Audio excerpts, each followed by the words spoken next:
সম্পর্ক একটু খারাপ হতেই বাংলাদেশকে নিয়ে আবারও হিংসার বিষ বাষ্প ছড়াচ্ছে ভারতীয়রা। বন্ধুত্ব ভুলে গিয়ে আবারও বাংলাদেশকে নিয়ে ঘৃণার সুরে কথা বলছে তারা। প্রতিবেশী দেশ হিসেবে যে সহমর্মিতা থাকার কথা ছিল, সংকটের মুহূর্তে তার লেশমাত্র দেখা যাচ্ছে না। বরং সুযোগ পেলেই বাংলাদেশকে হেয় করার এক অসুস্থ প্রতিযোগিতায় মেতেছে ভারতের একাংশ। বছরের পর বছর ধরে চলা তথাকথিত বন্ধুত্বের বুলি যে কতটা ঠুনকো ছিল, বাংলাদেশকে নিয়ে তাদের বর্তমান হিংসাত্মক আচরণ আর নেতিবাচক প্রচারণা সেটি বারবার প্রমাণ করছে। আর বাংলাদেশকে নিয়ে হিংসাত্মক প্রচারণার যেন মুখপাত্র হিসেবে দায়িত্ব নিয়েছেন ভারতের হিন্দুত্ববাদী দল বিজেপির পশ্চিমবঙ্গ শাখার প্রধান শুভেন্দু অধিকারী। পূর্বের মতো আবারও বাংলাদেশকে নিয়ে ভারতীয়দের মনে হিংসার আগুন জ্বালছেন তিনি। কলকাতায় কেন বাংলাদেশের হাই কমিশন রাখতে দেবেন না বলে হুমকি দিয়েছেন কট্টরপন্থী বিজেপির এই পশ্চিমবঙ্গ প্রধান। সোমবার কলকাতার বাংলাদেশ হাই কমিশনের সামনে গিয়ে দলবল নিয়ে বিশৃঙ্খল করেন তিনি। এই সময়ই এই হুমকি দেন শুভেন্দু।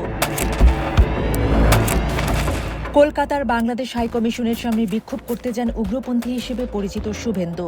সে সময় তিনি বলেন, বাংলাদেশ হাই কমিশন এখানে বসতে দেব না, তাদের এটি বন্ধ করতে হবে। ভারতের পুরো হিন্দু সম্প্রদায় তাদের ছাড়বে না বলে হুমকি দেন তিনি। শুভেন্দু বলেন, সীমান্তে 1 ঘণ্টার অবরোধ করা হবে। এছাড়া 26শে ডিসেম্বর আমরা এখানে আবার প্রতিবাদ জানাতে আসব। এমন উস্কানিমূলক বক্তব্যের সময় তার আশেপাশের মানুষকে জয় শ্রী রাম স্লোগান দিতে শোনা যায়। বিদেশি রাষ্ট্রের কূটনৈতিক মিশনের সামনে গিয়ে শুভেন্দুর এমন আচরণ ব্যাপক প্রশ্নের মুখে পড়েছে। বিজেপির মতো দলের একটি দায়িত্বশীল পদে থেকেও তার এমন আচরণ নিয়ে নিন্দা জানাচ্ছেন অনেকে। এদিকে মুম্বাইয়ে বিশ্ব হিন্দু পরিষদ ভিএইচপির আন্তর্জাতিক কার্যনির্বাহী সভাপতি আলোক কুমারও হত্যাকাণ্ডের প্রসঙ্গে প্রশ্ন তোলেন। তিনি বলেন, বাংলাদেশকে এর ব্যাখ্যা দিতে হবে ও আগামী 2 দিনে ভারতের বিভিন্ন জেলায় প্রতিবাদ করবে ভিএইচপি।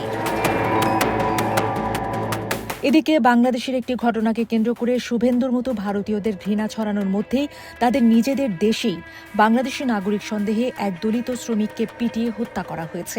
কেরালার পালাক্কাড় জেলায় এই ঘটনা ঘটেছে বলে জানিয়েছে টাইমস অফ ইন্ডিয়া। নিহত ওই শ্রমিকের বাড়ি ছত্তিশগড়ে। দিনে দুপুরে পিটিয়ে হত্যার ঘটনার পর এলাকায় আতঙ্ক ছড়িয়ে পড়েছে।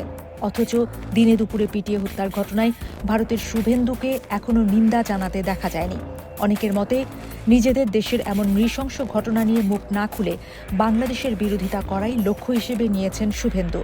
বাংলাদেশ নিয়ে সাধারণত ভারতীয়দের মনে ঘৃণা ছড়িয়ে দিয়ে শুভেন্দুর মতো কট্টরপন্থীরা 2 দেশের সামাজিক ও সাংস্কৃতিক মেলবন্ধনের পথকে আরও কঠিন করে তুলছে বলেও মনে করছেন অনেকে।